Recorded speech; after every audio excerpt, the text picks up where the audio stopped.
Hello दोस्तों, आज मैं आपको इस वीडियो में पति के कुछ कानूनी अधिकार बताऊंगा ताकि पत्नी अपने पति पर झूठा केस ना कर सके। अगर करेगी तो पति अपना सेल्फ डिफेंस कर सके।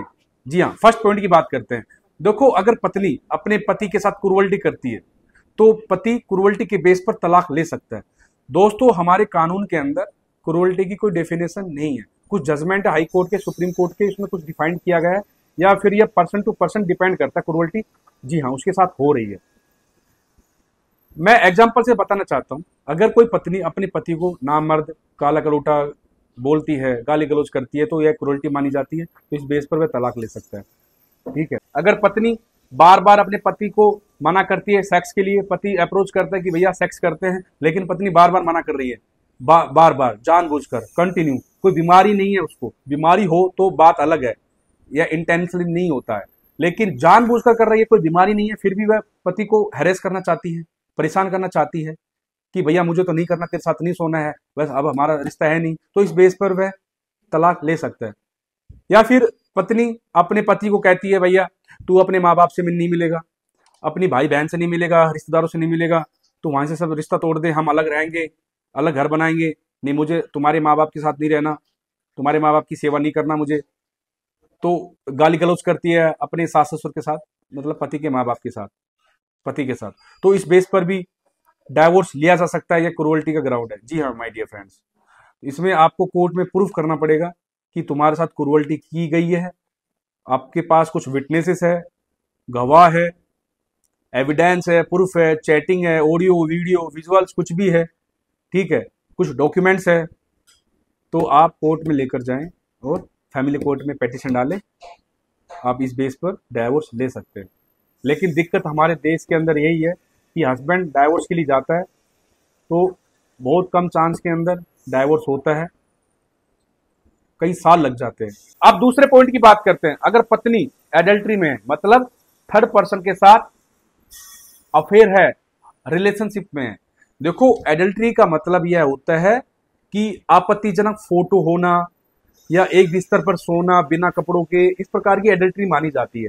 अगर एक पत्नी किसी थर्ड पर्सन के साथ नॉर्मली बात कर रही है, एज ए फ्रेंड बनकर, या आई लव यू बोल देती है, तो ये चीजें होती है ना, कोर्ट कंसिडर करता नहीं है कि भैया पत्नी एडल्ट्री में है। जी हाँ, एडल्ट्री कोर्ट तभी प्रूफ करती है जब वह रिलेशनशिप, जब वो सेक्स कर रहे हो और उनकी वीडियो ऑडियो बन जाए। ऐसा तो इम्पॉसिबल होता है, लेकिन हम किसी के थ्रू कैसे भी, अगर आपके पास कोई भी आपत्तिजनक फोटो है, भैया किसिंग करती हुई आपकी वाइफ किसी थर्ड पर्सन के साथ, या कुछ भी ऐसी है कि भैया सबको लगे, कोर्ट को भी लगे कि भैया इस पत्नी का किसी थर्ड पर्सन के साथ रिलेशनशिप चल रहा है, अफेयर चल रहा है, एडल्ट्री में है, कहने का मतलब है। या फिर वो बातें कर रही है, गंदी गंदी सेक्सुअल बातें कर रही है। ठीक है, ये भी एक एडल्ट्री का आधार होता है। ठीक है, और इससे सबसे बड़ी बात यह है कि आपका एडवोकेट कैसे आर्ग्यू करता है। ठीक है, सबसे बड़ी बात ये होती है एक केस के अंदर। तो आप समझ गए ना। अब थर्ड पॉइंट की बात करते हैं। दोस्तों, अगर कोई पत्नी अपने पति पर फॉल्स केस कर देती है, कोई सा भी 498 है, 406, तो पति अपने डिफेंस में आईपीसी सेक्शन 211 के तहत एफआईआर लॉन्च करवा सकता है अपनी वाइफ के अगेंस्ट। लेकिन दोस्तों, सुप्रीम कोर्ट का एक जजमेंट है, उसमें कहा गया था, मैं आपको एग्जांपल से समझाता हूं। ए और बी दो पर्सन है, ए पर्सन ने अब बी पर्सन पर फॉल्स एफआईआर लॉन्च करवा दी। ठीक है, अब बी पर्सन काउंटर केस करना चाहता है उस ए पर्सन पर आईपीसी सेक्शन 211 के तहत, तो वह कोर्ट में प्रूफ नहीं कर सकता कि इस पर्सन ने मुझ पर झूठी एफआईआर की, क्योंकि अभी एफआईआर जो की थी ए पर्सन ने बी पर्सन पर, तो उसका तो अभी ट्रायल चलेगा ना, जजमेंट आना उसका बाकी है, वह अभी इनोसेंट हुआ नहीं है बी वाला। जी हाँ, अभी ट्रायल रनिंग में है या रनिंग में होगा। जी हाँ, जब जजमेंट आ जाता है, जब इनोसेंट प्रूफ हो जाता है बी पर्सन, तो वह आईपीसी सेक्शन 211 के तहत कार्रवाई करवा सकता है। आप अपनी पत्नी के खिलाफ एफआईआर लॉन्च करवा सकते हैं आईपीसी सेक्शन 211 के तहत। तो इससे आपकी पत्नी पर मेंटली प्रेशर बनेगा, वह डर जाएगी, सरेंडर कर देगी और अपने केस, झूठे केस वापस लेने की सोचेगी। जी हाँ, देखो, डर तो सबको होता है जेल जाने का, पति को भी होता है, पत्नी को भी होता है। अब फोर्थ पॉइंट की बात करते हैं। जिस प्रकार से एक पत्नी अपने पति पर झूठा घरेलू हिंसा का केस कर देती है, फॉल्स डोमेस्टिक वायलेंस का केस कर देती है, ठीक उसी प्रकार से जो पति की जो माँ है ना, माँ मम्मी, और जो पति की जो बहन है बहन, ये दोनों अपने भाई को, अपने बेटों को बचाने के लिए, सेल्फ डिफेंस के लिए अपनी बहू पर, अपनी भाभी पर केस कर सकती है। जी हाँ, यह राइट्स है, लेकिन लोग करते नहीं है। देखो, अगर आपको सेटलमेंट करवाना है जल्दी से जल्दी, ठीक है, आप चाहते हो कि आपकी वाइफ जल्दी जल्दी सेटलमेंट कर ले, केस विड्रॉ कर ले, ठीक है, सेटलमेंट पर आ जाए, तो दोस्तों आपको काउंटर एफआईआर करनी पड़ेगी, या काउंटर एफआईआर करनी पड़ेगी, या काउंटर केस करना पड़ेगा माय डियर। जी हाँ, डर सबको लगता है, गला सबका सूखता है, समझ रहे हो। जी हाँ, अगर आप हाथ पर हाथ धरे बैठे रहेंगे ना, तो वाइफ का कॉन्फिडेंस हाई हो जाएगा, वाइफ आप पर एक से एक एलिगेशन लगाएगी, ठीक है, वो डरेगी नहीं, उल्टा आप डरोगे। इसलिए हो सके तो आप काउंटर मुकदमा करें, काउंटर एफआईआर करें, जल्दी से जल्दी करें।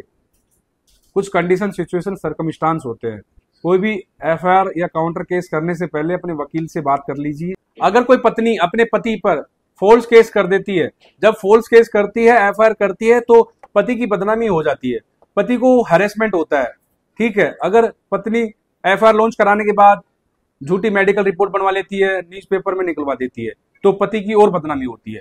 तो पति अपने डिफेंस में, अपनी जो इमेज खराब हुई है उसकी भरपाई के लिए, कंपनसेशन के लिए आईपीसी सेक्शन 499 और 500 का यूज करते हुए डायरेक्ट कोर्ट में केस कर सकता है। जी हाँ, यह क्रिमिनल और सिविल दोनों नेचर का केस होता है।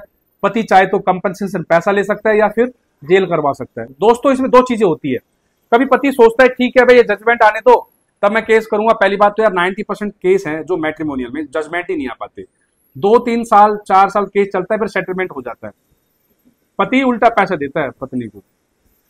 तो इससे बढ़िया है ना, तुम पैसा खर्च कर लेते हो, 3-4 साल केस लड़ लोगे, फिर तुम सेटलमेंट करोगे, या फिर बाद में तुम सोचोगे जजमेंट आने दो फिर मैं केस करता हूं। फिर कुछ नहीं होता, हैंड टू हैंड ही होता है, जो होता है ऑन द स्पॉट।